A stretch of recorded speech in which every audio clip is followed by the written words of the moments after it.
The chamber was built to make visitors feel small. Ambassador Marcus Webb understood this the moment the transportation beam released him onto the circular platform. Above him, the ceiling vanished into darkness, so complete it seemed to devour light itself. Around him, rising in tier after tier like some impossible coliseum, sat the representatives of 300 species that controlled the known galaxy. Marcus had seen the briefing files. He knew that the Galactic Council had maintained order across 73,000 inhabited worlds for the past 17 millennia.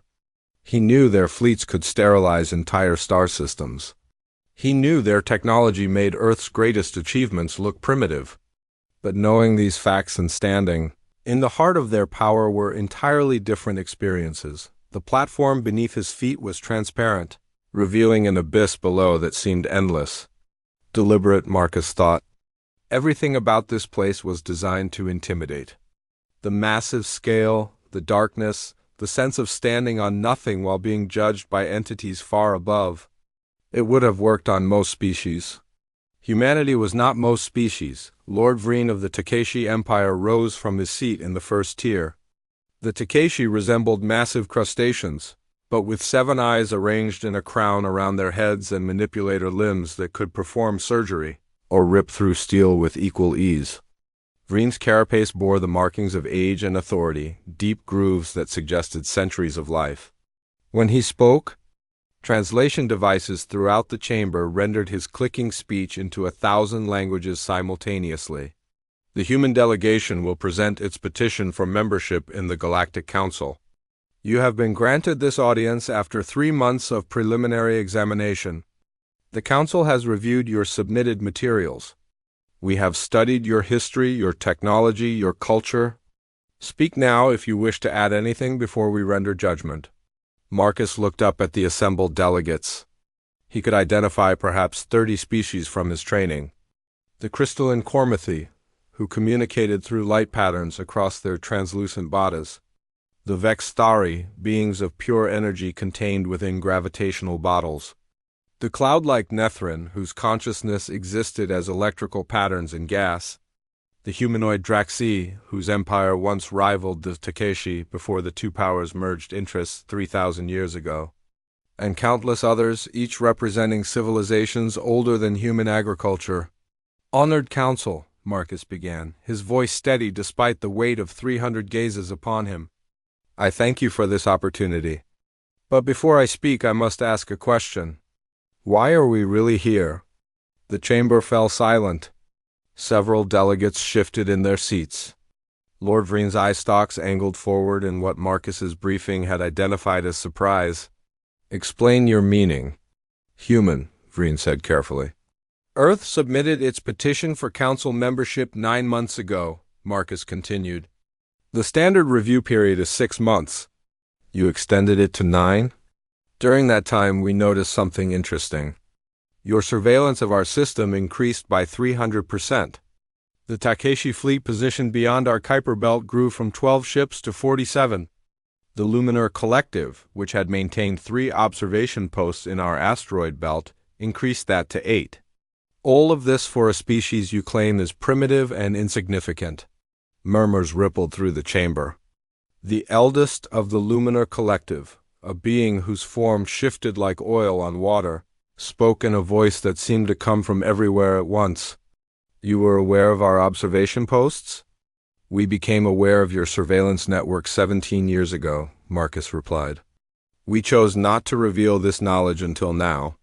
We wanted to understand why the Great Galactic Council was so interested in a species it considered beneath notice.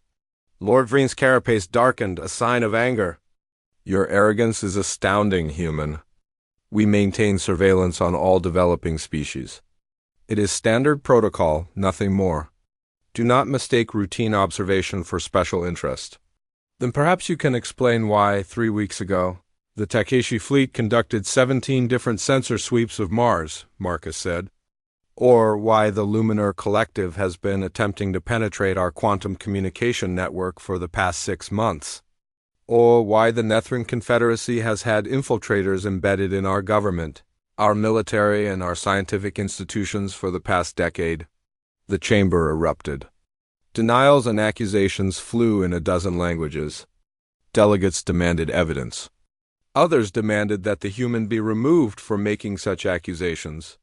Through it all, Marcus stood perfectly still, waiting. The Vexthari ambassador, whose name translated roughly as Bright Pattern 7, spoke next.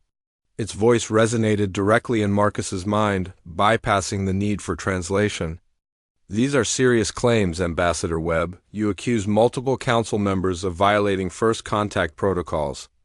If you cannot provide proof, this hearing will end with your petition rejected and your species quarantined for the next 1,000 years. I can provide proof, Marcus said quietly. But first, I want an answer to my question. Why are we really here? Lord Vreen descended from his seat, moving down the tiers until he stood on a platform level with Marcus, separated only by 50 meters of empty air. Up close, the Takeshi Lord was massive, easily 3 meters tall and twice that in length. His 7 eyes focused on the human with an intensity that made Marcus's skin prickle. You want the truth, human? Vreen's voice was cold. Very well. You are here because the Council is deciding whether to allow your species to continue existing. That is why you are here. The words hung in the air like a death sentence. Marcus felt his heart rate spike, but he kept his expression neutral. Continue existing? That sounds like a threat, Lord Vreen. It is a statement of fact, Vreen replied. The galaxy has seen thousands of species rise and fall. Some reached for the stars and found their place among the civilized worlds. Others grew too quickly, too recklessly, and became threats to the established order. Those species were contained. Some were quarantined. Others were redirected. A few required more permanent solutions. You mean exterminated? Marcus said flatly. We prefer the term evolutionary pruning. Interjected a Cormathy delegate, its crystalline body refracting light in sharp patterns. The galaxy is a garden, Ambassador Webb. Sometimes, aggressive species must be removed before they choke out everything around them. Humanity has shown concerning tendencies. Your history is filled with violence, conquest, and environmental destruction. You war among yourselves constantly. You have nearly destroyed your own world 3 times in the past century alone. These are not the characteristics of a species ready for the responsibilities of galactic citizenship. Marcus absorbed this, his mind racing. They were admitting it. After 3 months of diplomatic doublespeak and careful phrasing, they were finally being honest. The Galactic Council did not see humanity as a potential member. They saw humanity as a problem to be solved. So this hearing is a formality, Marcus said. You have already decided. Not entirely, the eldest said, its form coalescing into something almost humanoid. There are factors about your species that confuse us. Contradictions that we do not fully understand. This is why we granted the extended review period. We are trying to determine whether humanity represents a manageable risk or an existential threat. And if you decide we are a threat? Marcus asked. Lord Vreen's response was immediate. Then your star system will be sterilized. Every human installation, every ship, every outpost will be destroyed. Your planet will be reduced to a pre-industrial state through electromagnetic pulse bombardment. Any humans who survive will be monitored for the next 10,000 years to ensure you never again reach the technological level necessary for spaceflight. This is not a threat, Ambassador Webb. This is simply how the Council maintains order. Marcus felt cold spread through his chest. They were serious. Completely serious. 300 species, controlling thousands of worlds, with technology beyond Earth's comprehension, had gathered to decide whether humanity deserved to continue existing as a spacefaring civilization. I see, Marcus said slowly. Then I suppose I should make my case for why you should allow us to survive. That would be advisable, Bright Pattern 7 said. Its energy field flickering with what might have been anticipation. Marcus reached into his jacket slowly, aware that every weapon system in the chamber had just locked onto him. He withdrew a small metallic sphere, no larger than a marble, and held it up between 2 fingers. Before I do, he said, I need to show you something. This is a communication device. I'm going to activate it now. Please do not interpret this as a hostile action. Proceed, Lord Vreen said, though his combat limbs had extended slightly. Marcus pressed his thumb against the sphere. For 3 seconds, nothing happened. Then the air above the platform began to shimmer. A holographic display materialized, showing the Sol system in perfect detail. But the image was overlaid with data that made several council members lean forward in their seats. The Takeshi fleet beyond the Kuiper Belt was highlighted in red, its exact positions marked down to the meter. The luminar observation posts glowed blue, their sensor arrays and weapon systems clearly identified. The Nethran infiltrators on Earth were marked with green dots, their locations, identities, and current assignments displayed for all to see. And there, scattered throughout the inner system, were dozens of other markers in gold that no one in the council recognized. What are those? The Kormathi delegate demanded, its light patterns flickering with alarm. Marcus smiled then. And it was not a pleasant expression. Those are humanity's response to 17 years of surveillance. Those are the things we built while you were watching us. Those are the secrets we kept hidden from sensors that can detect a heartbeat from a light year away. And those, honored council, are why you should be very careful about your next decision. The display zoomed in on Mars. The red planet rotated slowly, and as it did, massive structures became visible beneath the surface. They pulsed with energy signatures that the council's sensors should have detected years ago, but they had not. Somehow, impossibly, humanity had built installations on a neighboring planet that the galaxy's most advanced civilizations had completely missed. Lord Vreen's carapace had gone completely pale. This is impossible. We have surveyed Mars constantly for 40 years. There is nothing there but your failed colony attempt. You surveyed Mars with your technology, Marcus corrected. Technology we studied.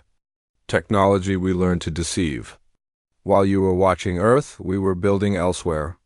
While you were counting our ships, we were hiding others. While you were infiltrating our governments, we were preparing for exactly this moment.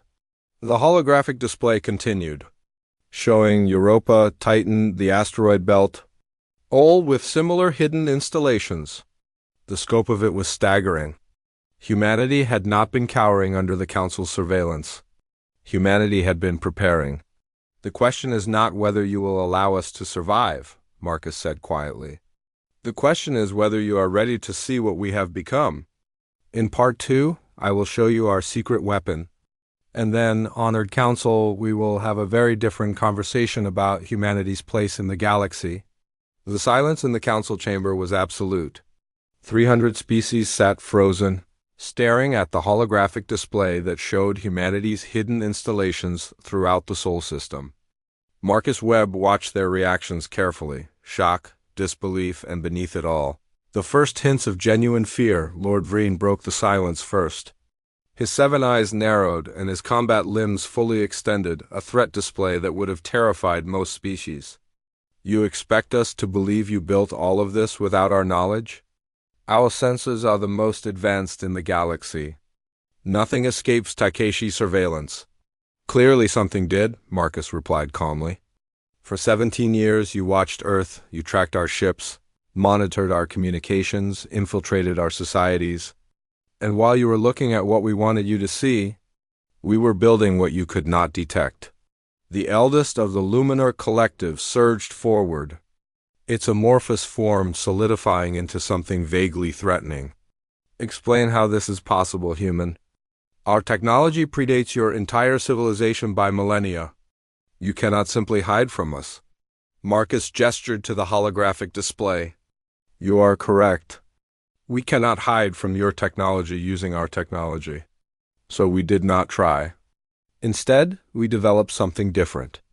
Something based on principles that your science has apparently overlooked. Impossible, said a delegate from the Xylan hegemony, a species that resembled crystallized insects. We have mapped every fundamental force, every particle, every field. There are no overlooked principles. That is what we thought too, Marcus admitted. Until 43 years ago, when a mining operation on Luna discovered something unusual, a mineral formation that should not exist according to our understanding of physics. We studied it. We experimented with it. And we discovered that your understanding of physics, while extensive, is not complete. The chamber erupted in protests. Delegates shouted in a dozen languages. The very suggestion that their collective scientific knowledge was incomplete was an insult to 17,000 years of advancement. Bright Pattern 7, the Vextari ambassador, allowed its energy field to pulse with authority, demanding silence. You claim to have discovered a new fundamental principle of physics? Show us your proof. Marcus pressed his thumb against the communication sphere again. The holographic display shifted, showing complex mathematical equations that scrolled through the air. Several delegates leaned forward, their attention caught despite their skepticism. We call it quantum shadow theory, Marcus explained. Your sensors detect matter and energy by observing their interactions with spacetime. You can find anything that creates a detectable field or disturbance. But what we discovered is that certain quantum states allow matter to exist in what we call a shadow layer, a state where it is technically present but creates no detectable interaction with normal spacetime. Nonsense, spat a Draxi general. Her forearms crossed over her armored chest. If matter creates no interaction, it cannot exist in any meaningful way. It certainly cannot be used to build installations or ships. You are correct that it cannot interact normally, Marcus agreed. But with the proper field generators, we can shift matter in and out of this shadow state at will. When shadowed, our installations are completely invisible to your sensors. When we need them active, we shift them back into normal spacetime. Lord Vreen's carapace had darkened to almost black, a sign of extreme agitation. If this technology exists, why has no other species discovered it? Because you were not looking for it, Marcus said simply. Your science evolved along certain paths, building on principles that worked. You had no reason to question the fundamental assumptions of your detection technology because those assumptions had been validated billions of times across thousands of species. But sometimes the greatest discoveries come from questioning what everyone knows to be true. The Cormethy delegate's crystalline body refracted light in sharp, angry patterns. This proves nothing. Show us evidence that this technology actually works? Anyone can display equations and make claims. Marcus nodded slowly. Very well. I will show you. He pressed the communication sphere again, and his voice carried a new edge. Authorization code Prometheus 7 Alpha, execute demonstration protocol. For 3 seconds, nothing happened. Then every sensor in the council chamber screamed warnings simultaneously. Ships appeared. Human ships. Not in some distant part of the galaxy, but here, surrounding the council station itself. Hundreds of vessels materialized out of nowhere, their presence suddenly flooding every scanner and detector. They had been there all along, hidden in shadow state, waiting. The council chamber descended into chaos. Alarms blared. Delegates shouted orders to their fleets. Security forces materialized throughout the station, weapons charging. And through it all, the human ships simply held position, making no aggressive moves. But their message was unmistakable. Humanity had brought a fleet to the heart of the galactic. Council without being detected. Stand down! Lord Vreen roared, his voice cutting through the panic. All forces, stand down! He turned his 7 eyes on Marcus, and for the first time, the human saw genuine respect mixed with the anger. How many ships do you have here, Ambassador Webb? 347, Marcus replied. 1 for each delegate in this chamber. They have been in position for the past 6 days since before I arrived for this hearing. Your security forces never detected them. Your perimeter defense grid never registered them. We could have destroyed this station at any time. But you did not, Bright Pattern 7 observed, its energy field now pulsing with rapid calculations. You are making a point, not a threat. Correct, Marcus confirmed. We are not here to destroy. We are here to demonstrate that humanity is not the primitive species you believe us to be. We have capabilities you do not understand, built from principles your science has not explored. And we have been preparing for this moment for nearly 2 decades. The eldest flowed closer to the platform, its form now resembling a massive, translucent humanoid. This changes nothing. You have developed stealth technology. Impressive, but hardly a reason to grant you council membership. The Nethrin developed similar capabilities 8,000 years ago. We adapted. We will adapt to this as well. The ships are not the secret weapon, Marcus said quietly. They are merely proof that we can build things you cannot detect. The actual weapon is something far more significant. Then show us this weapon, Lord Vreen demanded. Stop playing games, human. You have our attention. What is this secret weapon that you believe will change our judgment? Marcus took a deep breath. This was the moment. Everything depended on the next few minutes. The weapon is not a thing, Lord Vreen. It is an ability. Something unique to humanity that we have only recently begun to understand and control. An ability? The Cormathi delegate's light patterns flickered with confusion. Explain. Your science is built on logic and reason, Marcus began. You observe, hypothesize, test, and conclude. It is a methodical process that has served the galaxy well for millennia. But there is something your approach misses. Something that exists in the spaces between logic and observation. More riddle. Ease, the Draxi general growled. Speak plainly or not at all. 3 years ago, Marcus continued, ignoring the interruption, we discovered that certain humans possess an ability that your species apparently lack. We call it adaptive intuition. It is the capacity to solve problems without conscious reasoning, to make logical leaps that bypass traditional analysis, to see patterns that should be invisible and connections that should not exist. The chamber fell quiet as delegates processed this claim. Finally, a Xylan scholar spoke, its crystallized mandibles clicking thoughtfully. You are describing creativity. Many species possess creative capacity. It is not unique to humanity. No, Marcus corrected. Creativity is the ability to combine known elements in new ways. What humans possess goes deeper.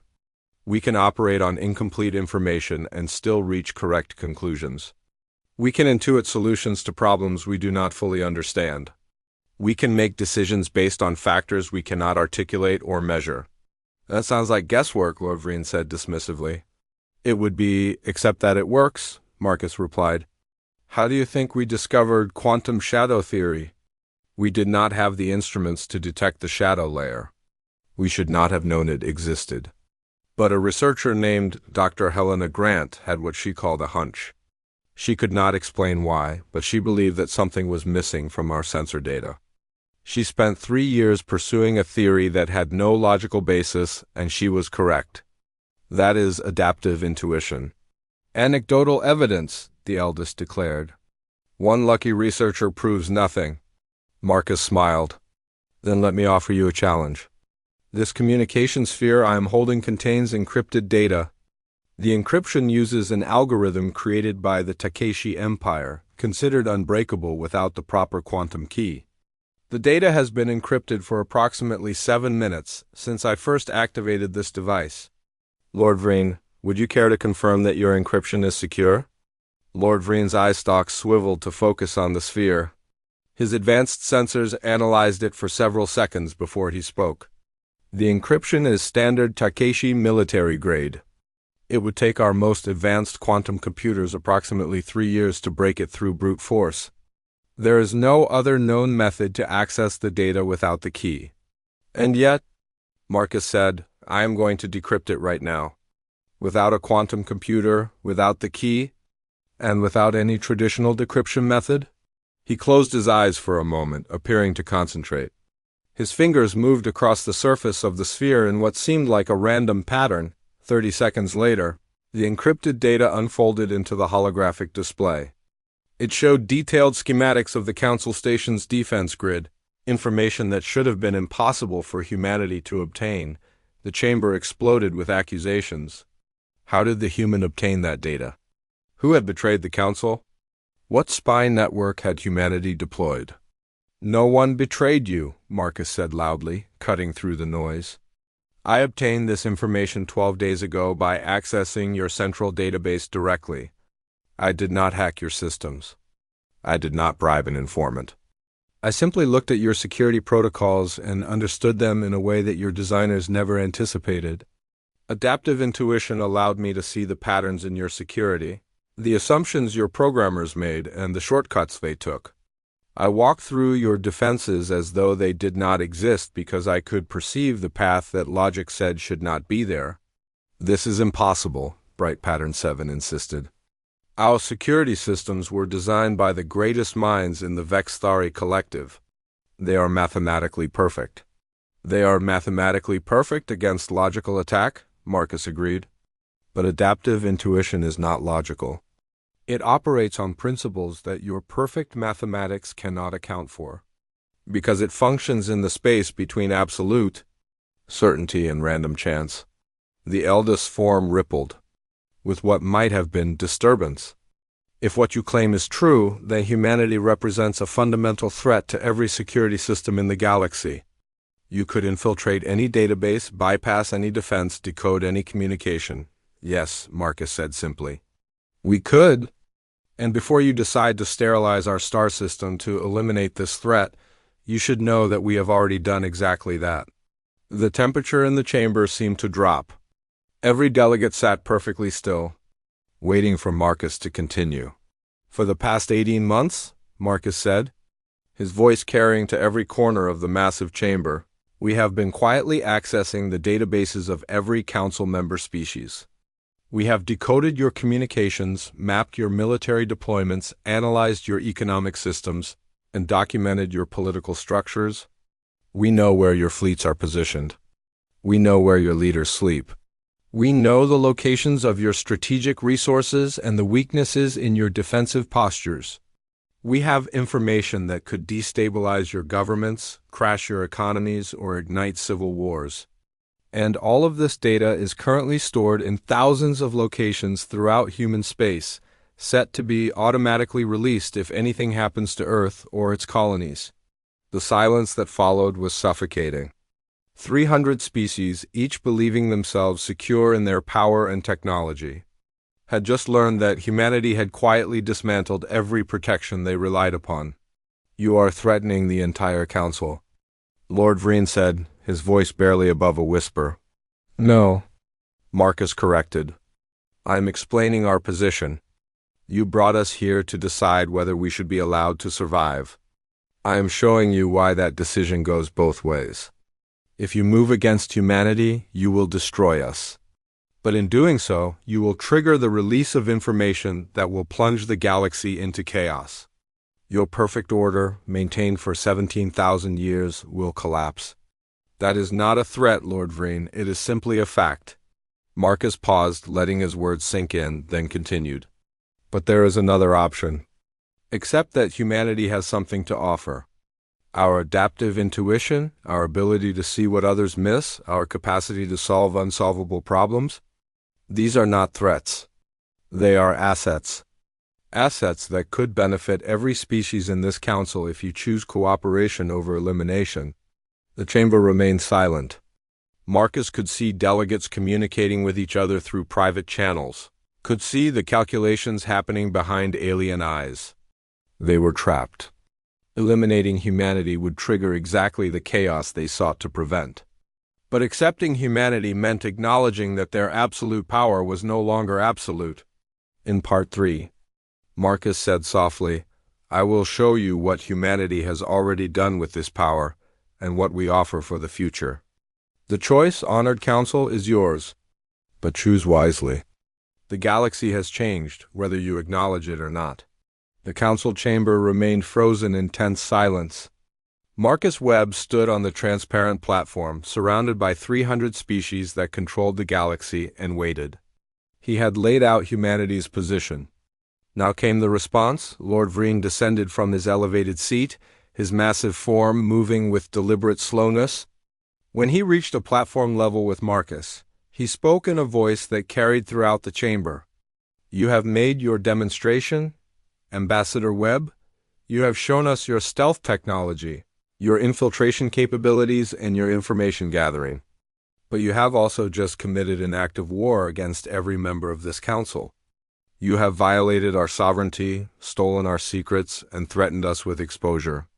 Give me one reason why we should not destroy your entire species for this transgression. Marcus met the Takeshi Lord's seven-eyed gaze without flinching. Because we have not used what we know. In 18 months of access to your most sensitive information, we have not leaked a single document, disrupted a single system, or caused a single crisis. We gathered this information for one purpose only, to ensure our survival during this hearing. That is not an act of war, Lord Vreen.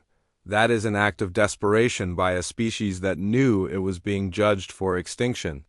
Desperation or not, you have crossed lines that cannot be uncrossed. The eldest interjected, its form darkening like storm clouds. You have demonstrated that no council member is safe from human intrusion. How can we possibly trust your species after this revelation? The same way we are being asked to trust you, Marcus replied. You have surveillance networks in our solar system. You have infiltrated our governments. You have monitored our communications for decades. You came to this hearing with the explicit option of sterilizing our entire civilization. Yet you ask us to trust that you will judge us fairly. We are simply demanding the same consideration. Bright Pattern 7's energy field pulsed with rapid calculations. The situation is not equivalent. We are the established authority.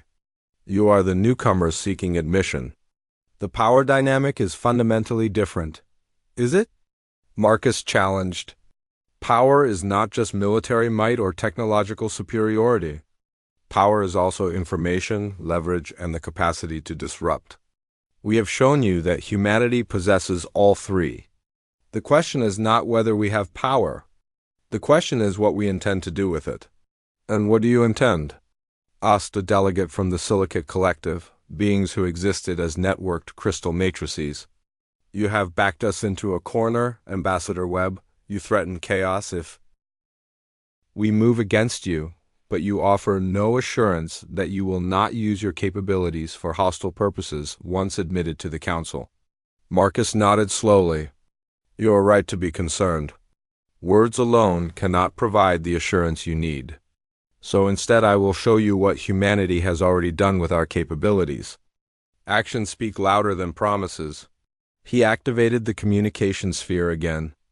The holographic display shifted, showing a star system that several delegates immediately recognized. This is the Kelthros system, Marcus explained. 15 months ago, the Kelthros suffered a catastrophic economic collapse when their central banking algorithms were corrupted by what appeared to be a random quantum fluctuation. Within days, their entire financial infrastructure was failing. Trillions of beings faced starvation as supply chains collapsed and resource distribution ground to a halt. I remember this crisis, a Kelthros delegate said, its serpentine form coiling with agitation. Our finest minds worked for weeks to solve the problem. The algorithms were impossibly complex, with corruption spreading through multiple redundant systems. It should have taken months to repair. Yet somehow the solution appeared almost overnight. Anonymous experts provided corrected code that restored our systems within 48 hours. We never learned who helped us. We did, Marcus said simply.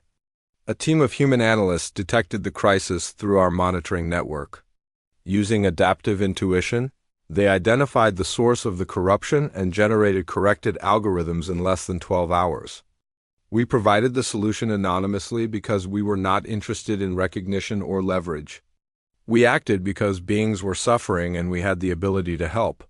The holographic display shifted again, showing a different system. The Virn Confederation, 9 months ago. A plague organism began spreading through their agricultural systems, threatening to destroy their food supply. The organism was mutating faster than traditional analysis could track. Your scientific teams estimated it would take 8 months to develop a counteragent. Millions would have starved. A Virn delegate resembling a cluster of luminescent vines spoke up. The cure came from an unknown source. A biological agent that somehow anticipated the organism's mutations before they occurred. Our scientists still do not understand how the cure was designed. It should have been impossible to predict mutation patterns with such accuracy. Adaptive intuition, Marcus explained. Human biologists looked at the patterns and intuited the direction of evolution. They could not explain their reasoning through traditional scientific methods, but their predictions were accurate. We synthesized the counteragent and delivered it anonymously. Again, because we could help and beings were suffering. The display continued shifting, showing system after system. The Draxi colony that avoided a reactor meltdown thanks to anonymous safety warnings. The Xylan trade dispute that was resolved through mysteriously accurate economic projections. The Nethrin navigation crisis that was solved by calculations that should have taken years to complete but appeared overnight. Case after case of human intervention, always anonymous, always beneficial, always asking nothing in return. Over the past 18 months, Marcus said, humanity has used our capabilities to help 73 different crises across Council member systems. We saved lives, prevented disasters, and solved problems that your traditional approaches could not address in time. We did this while simultaneously hiding from your surveillance and preparing for this hearing. We did this because we wanted to demonstrate that our abilities are not weapons. They are tools. Tools that can benefit the entire galaxy if you allow us to use them openly. Lord Vreen's carapace had lightened slightly, a sign of reduced agitation. These interventions, if true, are impressive, but they also prove our concerns are valid. You infiltrated our systems, accessed our data, and manipulated our affairs without our knowledge or consent. You claim benevolent intentions, but you operated in secret without oversight or accountability. Because you gave us no other choice, Marcus countered. If we had revealed ourselves earlier, you would have moved against us before we could demonstrate our value. We operated in secret out of necessity, not preference. Now we are revealing ourselves because we believe. We have shown enough good faith to earn a real conversation about humanity's place in galactic civilization. The Cormathi delegates, crystalline structure, refracted light, and thoughtful patterns. A conversation requires trust on both sides. You have violated that trust through deception, even if your actions were ultimately beneficial. How do you propose to rebuild what you have broken? By offering something no other species can provide, Marcus replied. He pressed the communication sphere, and the display showed a new image. It was a mathematical construct so complex that several delegates required their AI assistants to begin parsing it. This is what we call the integration framework. It is a system that allows traditional logical analysis and human adaptive intuition to work together. Your scientists can verify calculations and ensure accuracy. Our intuitionists can identify patterns and make leaps that logic alone cannot achieve. Together, the two approaches create something more powerful than either alone. Bright Pattern 7's energy field intensified with interest. You are proposing a collaborative approach? Combining our methodologies with your intuitive capabilities? Exactly, Marcus confirmed. We do not seek to replace your systems or undermine your authority. We seek to complement them. Your logic provides structure and verification. Our intuition provides innovation and breakthrough. Imagine what could be achieved if every major council project had access to both approaches. Imagine also the security nightmare, the Draxi general interjected. If humans are embedded in every major project, they will have access to everything. How do we prevent abuse? The same way you prevent abuse from any council member species, Marcus answered. Through oversight, accountability, and mutual interests. We propose a probationary membership period. Humanity joins the council with limited authority and extensive monitoring. We work on approved projects under council supervision. Our interventions are documented and transparent.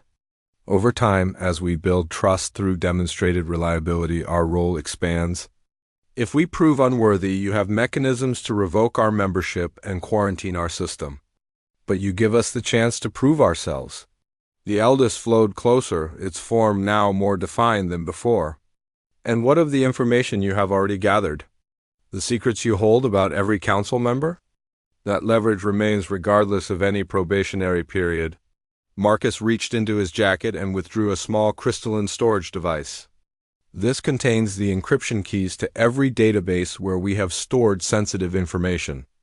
If the Council accepts our proposal, we will provide these keys and allow you to secure the data under joint Human-Council custody. It will exist as a deterrent against either side acting in bad faith, but neither side will be able to deploy it unilaterally. Mutually assured transparency, if you will. And if we reject your proposal? Lord Vreen asked quietly. Then we return to Earth and both sides live with uncertainty, Marcus said. You will spend resources trying to detect our hidden installations and defend against our intrusion capabilities. We will spend resources maintaining our defensive information network and preparing for eventual conflict. The galaxy will be less stable, less cooperative, and less prosperous than it could be. Everyone loses. The chamber fell into discussion. Delegates conversed through private channels, consulted with their governments, and ran probability analyses. Marcus waited, aware that humanity's future was being decided in real time across 1,000 simultaneous conversations. He could not hear, finally. After what felt like hours but was actually only 17 minutes, Lord Reed spoke again. The Council requires time to deliberate formally, but I will share my preliminary assessment. What you offer is intriguing. What you threaten is destabilizing. The balance between opportunity and risk is knife-edge thin. I understand, Marcus replied. However, Vreen continued, and Marcus felt his heart rate spike at that single word. There is precedent for probationary membership. The Nethrin Confederacy entered the Council under similar circumstances 4,000 years ago. They too possessed capabilities that concerned the established members. The probationary period lasted 2 centuries, but ultimately the Nethrin proved valuable allies and trusted partners. Perhaps humanity could follow a similar path. Are you suggesting the Council might accept our proposal? Marcus asked carefully. I am suggesting it merits serious consideration, Vreen clarified. But understand this, Ambassador Webb, if humanity is admitted, even provisionally, you will be watched more closely than any species in Council history. One violation, one abuse of the trust we extend, and the response will be swift and absolute. Your information network will not save you if you prove treacherous. We will find ways to neutralize your advantages, and we will act without hesitation. Do you accept these terms? Marcus felt tension drain from his shoulders. It was not acceptance, not yet, but it was possibility. Real possibility. On behalf of humanity, I accept those terms. We ask only for the opportunity to prove ourselves worthy of the trust you extend. The eldest form rippled. And we shall reconvene in Part 4 for formal deliberations. Prepare yourself, Ambassador Webb. You have convinced us that humanity cannot be easily dismissed. Now you must convince us that humanity can be trusted. The next phase will be far more challenging than simple demonstrations of capability. I understand, Marcus said, and I am prepared to meet that challenge. The delegates began filing out of the chamber, heading to private deliberation rooms where the real discussions would take place. Marcus remained on the platform, watching them go, and allowed himself a small smile. They had not said yes, but more importantly, they had not said no. Humanity had bought itself a chance. Now they had to prove they deserved it. The game had changed. The question was no longer whether humanity would be destroyed. The question was whether humanity could be integrated into galactic civilization without destabilizing everything the Council had built.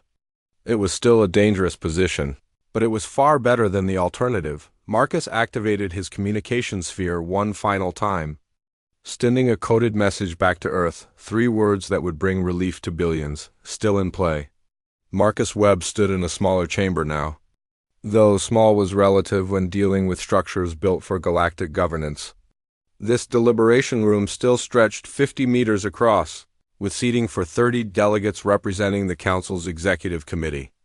These were the real power brokers, the species whose approval would determine humanity's fate. Lord Vreen occupied the central position, flanked by the eldest of the Luminar, Collective and Bright Pattern 7. Around them sat representatives from the major council factions, military powers, economic leaders, scientific authorities, and diplomatic corps.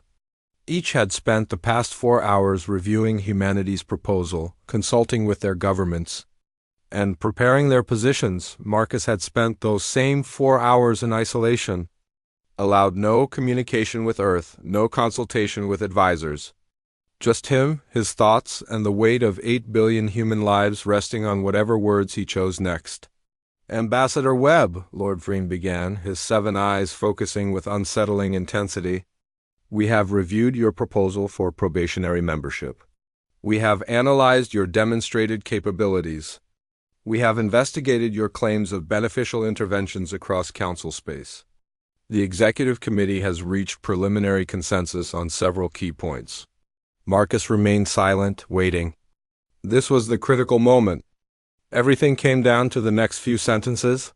First, Vreen continued, we acknowledge that humanity possesses capabilities that we did not anticipate and cannot immediately counter. Your quantum shadow technology and adaptive intuition represent genuine innovations. Second, we confirm that your claimed interventions over the past 18 months did occur as described. You prevented real disasters and saved real lives. Third, we recognize that attempting to eliminate your species now would likely trigger exactly the chaos you have described. However, the eldest interjected, its form rippling with emphasis, we also recognize that accepting humanity into the Council, even provisionally, represents an unprecedented risk. No species has ever entered with such extensive intelligence on member systems. No species has demonstrated such capacity for deception and infiltration. You are asking us to embrace uncertainty on a scale that violates every security principle we have maintained for millennia. A Draxi admiral, her 4 arms crossed in a gesture of skepticism, spoke next. More concerning is the imbalance your adaptive intuition creates. If humans can bypass our security, decode our communications, and predict our strategies through non-logical means, then the entire foundation of council governance becomes unstable. How can we negotiate treaties when one side can intuit the other's position? How can we maintain secure facilities when humans can simply perceive their weaknesses? You offer collaboration, but what you describe sounds like permanent advantage. Marcus had expected this argument. Admiral Kresh, I understand your concern. But consider what you are describing. You are worried about humanity having an advantage in negotiations and security. Yet every species in this room has advantages. The Takeshi have military superiority. The Luminar have computational power that exceeds our comprehension.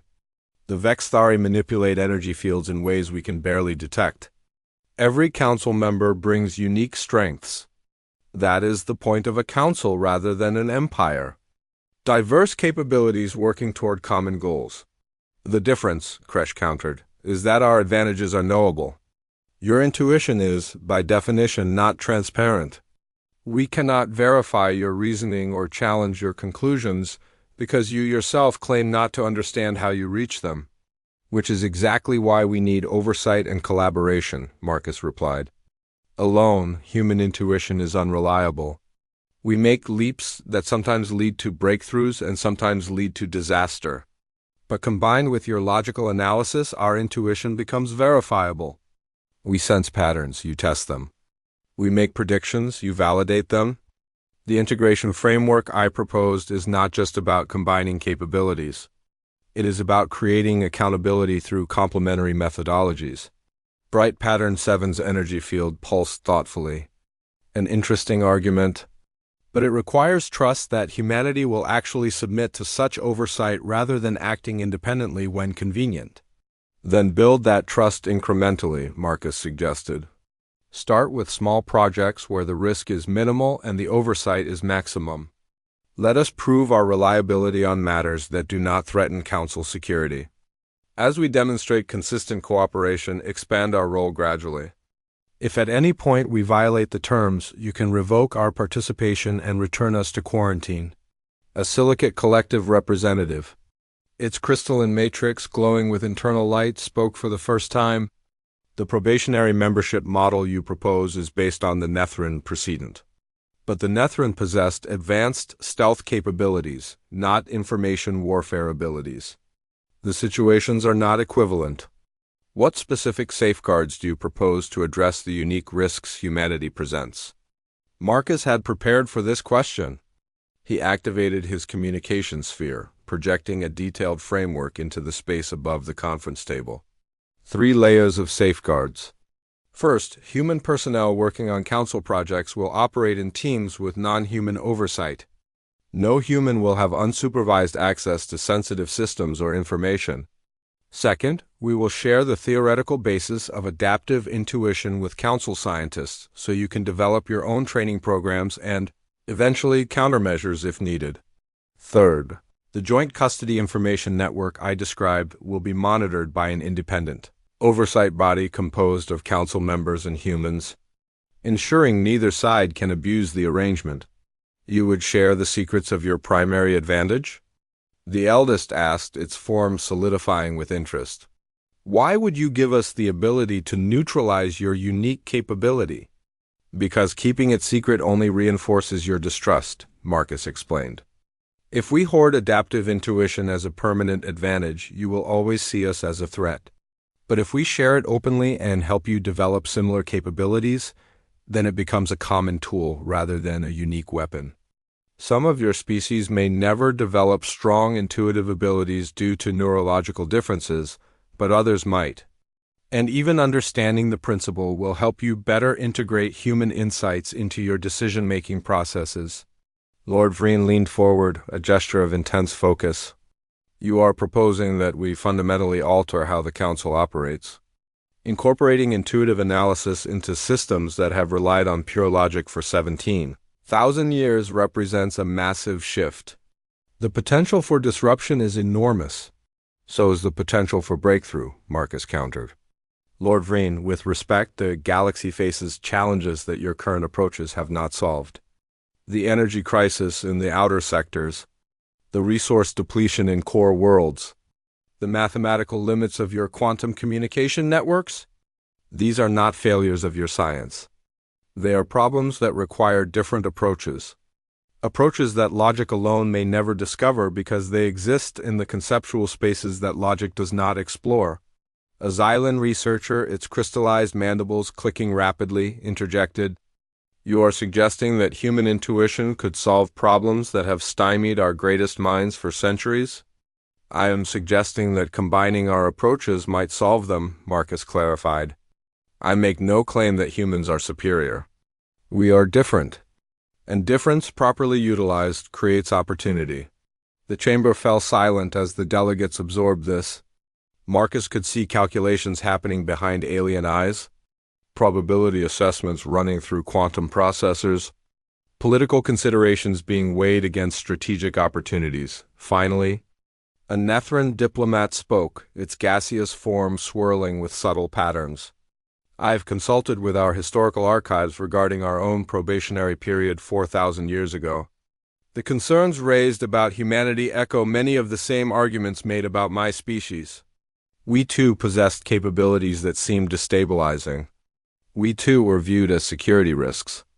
But the Council chose integration over isolation, and the result has been millennia of productive cooperation. The Nethrin also spent 2 centuries proving their reliability," Admiral Kresh pointed out. "Are we prepared to commit to such an extended probationary period with humanity?" "Actually," Marcus said carefully, "I would like to propose a modification to the standard probationary model. Rather than a fixed 2-century period, I suggest we establish clear milestones. Specific achievements and demonstrations of trustworthiness that, once met, accelerate the path to full membership. This creates incentive for humanity to prove ourselves quickly, and gives the Council objective criteria rather than arbitrary timelines. Bright pattern 7s. Energy field fluctuated with what might have been approval. Define these milestones."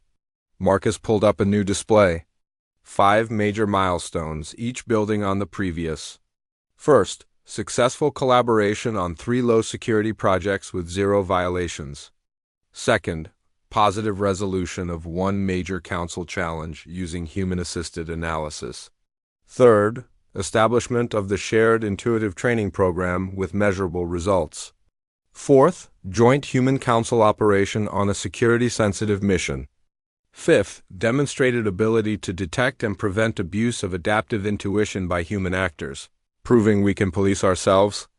Each milestone achieved reduces restrictions and expands our role. And if a milestone is failed? The eldest asked. Then we remain at the previous level until we can meet the requirement, Marcus replied, with provisions for automatic demotion if we violate established protocols. The framework includes consequences for failure, not just rewards for success. Lord Vreen exchanged glances with the other executive committee members. Private communications flickered between them, too fast and too encrypted for Marcus to intercept. When the Takeshi Lord spoke again, his tone had shifted slightly, less hostile and more calculating. Your proposal has merit, Ambassador Webb, but there is one critical element you have not addressed.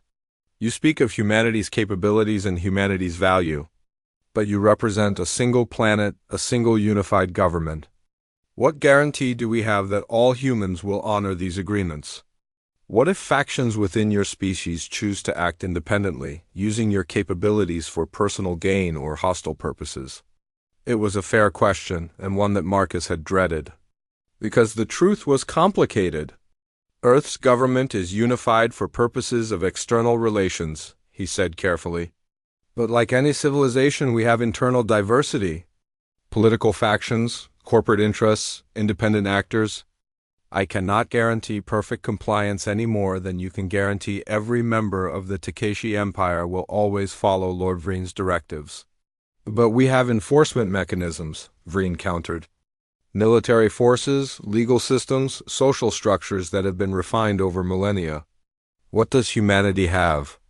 We have something you may not have considered, Marcus replied. Adaptive intuition works both ways. Just as we can sense patterns in external systems, we can sense them within our own society. We have already identified individuals and groups within human space who might attempt to abuse our capabilities. We have been monitoring them, preparing countermeasures, establishing safeguards. In fact, one of our proposed milestones specifically involves demonstrating this self-policing ability. You are surveilling your own people? Admiral Kresh asked, her tone suggesting this was somehow worse than surveilling council members. We are maintaining awareness of potential threats, Marcus corrected. The same way your security forces monitor for internal dissent or criminal activity. The difference is that our methods allow us to identify problems before they manifest, giving us the opportunity to address root causes rather than simply punishing violations after they occur. The silicate representative's matrix flickered. That sounds dangerously close to thought crime. You are punishing intentions rather than actions. No, Marcus said firmly. We are identifying risk factors and providing intervention. Education, counseling, opportunity, redirection. We do not arrest people for thoughts. We engage with individuals who show patterns suggesting they might make harmful choices and work to address the underlying issues. It is prevention rather than punishment. A fine distinction, the eldest observed. Perhaps, Marcus acknowledged, but it is the distinction between a society that waits for disaster and one that actively works to prevent it. I will not claim our approach is perfect, but I will say that in the 18 months since we developed our internal monitoring program, we have prevented 4 separate attempts by rogue actors to abuse our infiltration capabilities for personal gain. Not one of those individuals successfully acted on their intentions. That is the kind of self-governance we can bring to council membership. Lord Vreen stood, his massive form dominating the chamber. Ambassador Webb, you have given us much to consider. Your responses have been thoughtful and your proposals more sophisticated than we anticipated. But this decision cannot be made by the executive committee alone. We must consult with the full council, and they must consult with their governments. This process will take time. How much time? Marcus asked. The formal council vote will occur in Part 5, Vreen replied. Until then, you will remain here as our guest. You will have access to basic amenities but no external communication. We cannot risk you coordinating with Earth during the final deliberations. Marcus nodded, having expected this. I understand, Lord Vreen. I only ask that, whatever you decide, you remember one thing. Humanity did not come here seeking dominance or special privileges. We came seeking a place, a chance to contribute, to grow, to be part of something larger than ourselves. Everything we have done, from developing our capabilities to revealing them here, has been in service of that goal. We are not your enemies unless you make us so. We could be your partners if you allow it. The delegates filed out, leaving Marcus alone in the chamber. He had made his case as well as he could. The rest was out of his hands, but as he sat in the empty room, waiting for the judgment that would determine humanity's future, Marcus could not help but wonder if he had said enough, or perhaps said too much. The line between confidence and threat was razor-thin, and he had walked it for hours. Now he would discover which side he had fallen on. The waiting, he thought, was somehow worse than the confrontation. At least during the hearing he had some control. Now there was nothing to do but hope that 300 species who had spent millennia maintaining absolute control would choose to embrace the uncertainty that humanity represented. Part 5 would bring answers. Marcus just hoped they were the answers humanity needed. 20-6 hours had passed since Marcus Webb last stood in the council chamber.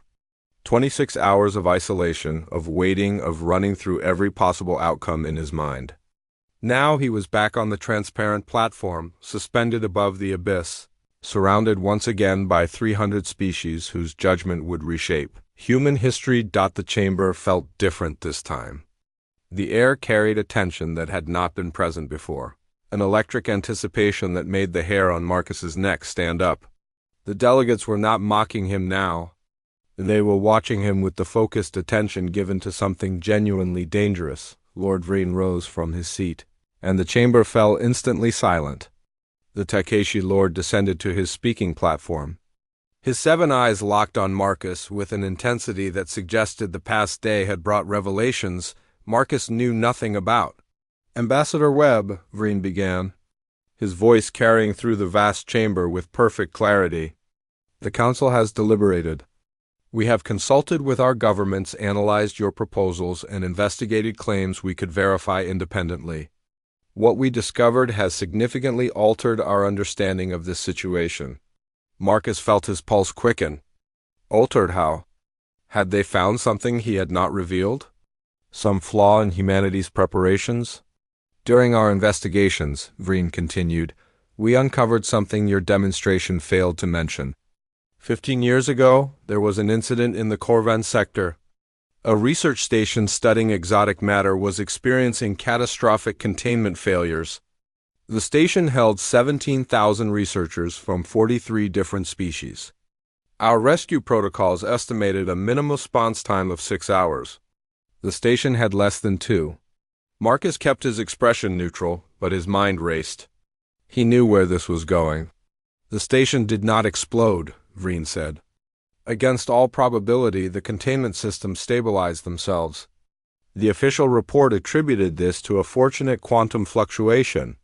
But when we examined the system logs with knowledge of your capabilities, we discovered something else.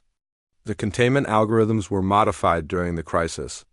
Modified by someone who understood our quantum physics better than our own engineers. Modified using techniques that should have been impossible given the time constraints. The eldest flowed forward, its form more solid than Marcus had ever seen. You were there, were you not? Humanity was there. 15 years ago, long before your recent interventions. You saved 17,000 lives and never claimed credit. Why? Marcus took a slow breath. This was a secret Earth's government had maintained for 15 years, revealed only to the handful of officials who needed to know. But there was no point in denying it now. Because we were not ready to reveal ourselves, Marcus said simply. 15 years ago, we had only just confirmed the existence of your surveillance network. We were still developing our capabilities, still learning what we could do. The Corvan incident was the first time we used our abilities to intervene in council space. We acted because thousands of beings were about to die and we had the power to prevent it. But revealing ourselves then would have been premature. You would have destroyed us before we could develop the defenses necessary for survival. So you saved lives and hid in the shadows, Bright Pattern 7 observed, its energy field pulsing with what might have been respect. For 15 years, you have been operating in our space, helping when you could, always anonymously. The 73 interventions you mentioned were only the recent ones we could verify. How many others were there? 147, Marcus admitted. Over 15 years. Some were major disasters like Corvin. Others were smaller problems that would have caused suffering if left unaddressed. We kept records of everything, but we never sought recognition or payment. We acted because it was the right thing to do. The chamber erupted in conversation. Delegates argued in a dozen languages, some praising humanity's restraint and altruism, others condemning the deception and unilateral action. Through it all, Marcus stood silent, waiting for the storm to pass. Lord Vreen raised one massive claw, demanding silence. When the chamber quieted, he spoke again, and his tone had shifted. Less hostile, more measured. Your long-term deception complicates matters, Ambassador Webb, but it also demonstrates something important. For 15 years, humanity has had the capability to cause chaos in council space. You could have stolen technology, manipulated markets, assassinated leaders, or triggered conflicts. Yet you chose to help instead. That speaks to character in ways that words cannot. However, Admiral Kresh interjected sharply, it also demonstrates exactly what we feared. Humanity has been operating in our space, affecting our affairs without our knowledge or consent for 15 years. You claim benevolent intentions, but you made yourself the judge of when and how to intervene. You took authority that was not yours to take. You are right, Marcus said, surprising everyone by agreeing. We did, and that is precisely why we are here now. We recognized that operating in secret, even with good intentions, was not sustainable. Eventually, we would be discovered. Eventually, the deception would undermine any good we had done. So we chose to reveal ourselves, to face your judgment, and to seek a legitimate place within the galactic order rather than continuing to act from the shadows. The silicate representative's matrix pulsed with thoughtful light. An act of conscience? Or strategic calculation that revelation was inevitable? Both, Marcus admitted. We are not naive enough to claim pure altruism, but neither are we cynical enough to act solely from self-interest. We saw an opportunity to transform our relationship with the Council from hidden intervention to open cooperation. Yes, we calculated the strategic value, but we also believed it was the ethically correct choice. The two motivations are not mutually exclusive. A Cormathi elder, its crystalline structure marked with age, spoke for the first time. The Council was founded on principles of order, transparency, and collective governance. Your actions, however well-intentioned, violated all three. Yet you also embodied values we claim to uphold: protection of life, prevention of suffering, and service without expectation of reward. You present us with a paradox. How do we condemn the violation while acknowledging the virtue? Perhaps, suggested a Nethran philosopher, its gaseous form swirling with contemplative patterns, we do not need to resolve the paradox. Perhaps we simply need to recognize that humanity exists in the space between established categories. They are neither enemy nor ally, neither member nor outsider. They are something new, requiring new frameworks for engagement. Lord Vreen's carapace had lightened to a neutral gray, suggesting he had reached some internal decision. Ambassador Webb, the Executive Committee has prepared a formal recommendation for the full Council. Before we present it, I want to understand one final thing. You have shown us your capabilities, your interventions, and your willingness to submit to oversight. But what you have not explained is why. Why do you want to join the Council? Your species could continue operating from the shadows indefinitely. You could help when convenient and avoid the restrictions of formal membership. What do you actually gain from revealing yourselves? It was the question Marcus had been waiting for, the one that got to the heart of humanity's motivations. He chose his words carefully. Lord Vreen, humanity is at a crossroads. We are transitioning from a single-planet species to an interstellar civilization. That transition will define us for millennia to come. We can make that transition in isolation, developing our own path, our own values, our own systems of governance, or we can make it as part of the galactic community, learning from species far older and wiser than ourselves, contributing our unique perspective while benefiting from your accumulated knowledge. He paused, looking around the chamber at the assembled delegates. If we remain hidden, we will always be outsiders. Our children will grow up knowing that humanity exists apart from the greater galaxy, that we survive through deception rather than integration. That is not the future we want. We want our descendants to look back and see this moment as when humanity chose connection over isolation, cooperation over competition, openness over secrecy. That is worth the risk of rejection. That is worth the vulnerability of revealing ourselves. The chamber fell silent. It was the kind of silence that came when truth had been spoken, when rhetoric gave way to genuine feeling. The eldest's form rippled, and when it spoke, its voice was softer than before. You speak of legacy, of shaping the future through choices made in the present. This is wisdom that many young species lack. Perhaps humanity is more ready than we believed. Lord Vreen exchanged glances with the executive committee members one final time. Then he turned back to Marcus and spoke words that would echo through human history. The executive committee recommends acceptance of humanity's petition for probationary council membership, subject to the modified milestone framework you proposed. This recommendation now goes to full council vote. All delegates register your position. The chamber filled with light as 300 delegates activated their voting systems. Marcus watched as the holographic display above the chamber showed the vote tally in real time. Green lights for acceptance. Red lights for rejection. Blue lights for abstention. The count climbed steadily. Green lights outnumbered red from the beginning, but not overwhelmingly. Species that had suffered from past integration challenges voted red. Those who saw opportunity voted green. Those uncertain voted blue, 73 green, 51 red, 42 blue. The count continued. 120 green, 92 red, 63 blue. Marcus realized he had stopped breathing. He forced himself to inhale slowly, to maintain composure, even as his future and the future of his entire species hung in the balance. 174 green, 108 red, 18 blue. The final votes came in. The display showed the final tally: 201 votes for acceptance, 92 votes for rejection, 7 abstentions, a two-thirds majority.